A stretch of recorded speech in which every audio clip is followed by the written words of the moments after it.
o'zbek adabiy tiliga asos solinganligi, ya'ni o'sha Chig'atoy tili nomi bilan atalgan u paytda o'zbek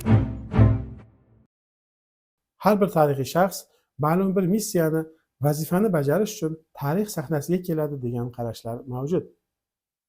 Amir Temur qanday tarixiy missiyani bajargan? Bu haqida bir qator fikr-mulohazalar bildirilgan. Albatta biz ularni inkor etmagan holda yana bir mulohazani o'rtaga tashlamoqchimiz. Amir Temurning siyosiy sahnaga chiqish arafasida Movarounnahr 10 ga yaqin bekliklar o'rtasidagi raqobat maydoniga aylanganligini bilamiz.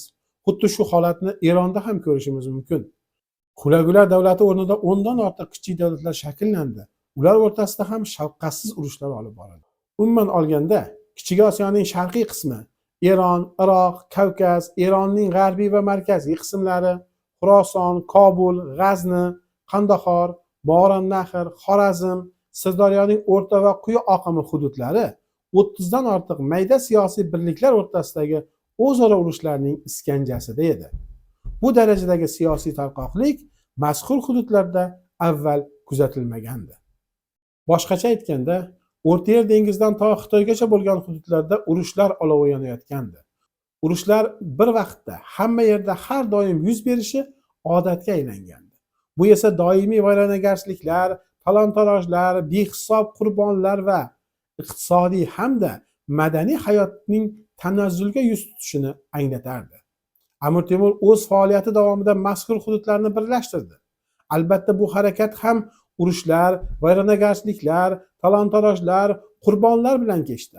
Ammo uning natijasida mazkur hududlarda o'zaro urushlarga barham berildi.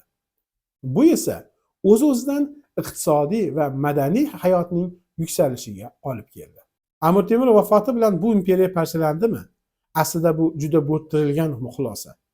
Bir necha yil davom etgan o'zaro urushlardan so'ng Shohrux Mirzo yana Movarounnahr, Sirdaryo bo'ylari, Xorazm, Koshgar, Kobul, G'azni, Qandahor, Xuroson, markaziy va g'arbiy Eronni markaziy davlat qo'lida saqlab qoldi. Bu hududlarda yana uzoq yillar tinchlik ta'minlandi. Iroq va Ozarbayjonda esa qora quyunlar davlat shakllandi. Avval bu yerning o'zida bir necha davlatlar bor edi. Bundan ko'rinadiki, bu hududlarda ham avvalgidek parchalanish yuz bermadi. Shohrux Mirzo vafoti bilan yuz bergan biroz tanaffusdan so'ng Sulton Abi Said Mirzo ushbu birlikni yana davom ettirdi. Uning qo'l ostida Movarounnahr, Xuroson, Eron birlashtirildi. Undan so'ng Temuriylar davlati Xuroson va Movarounnahrda saqlanib qoldi. Ozarbayjon, Iroq, g'arbiy va markaziy Eron esa oqquyunlilar qo'l ostida birlashdi. Umuman olganda sulolalar almashaverdi. Safaviylar, Shayboniylar, Boburiylar, ularning o'rniga yana yangi sulolalar keldi. Chegaralar qisman u yoqdan bu yoqqa, bu yoqdan u yoqqa surildi. Sulolalar almashinuvi vaqtida bir oz siyosiy tarqoqlik kuchaygan bo'lsa-da, yana qaytadan markazlashgan davlat tashkil topaverdi. Amir Temur birlashtirgan hududlarda 14-asrdagi kabi juda mayda davlatlar, juda kuchli siyosiy tarqoqlik boshqa yuzaga kelmadi. 19-asrda bu hududlarda Eron, Afg'oniston, Xorazm, Qo'qon va Buxoro davlatlari mavjud edi.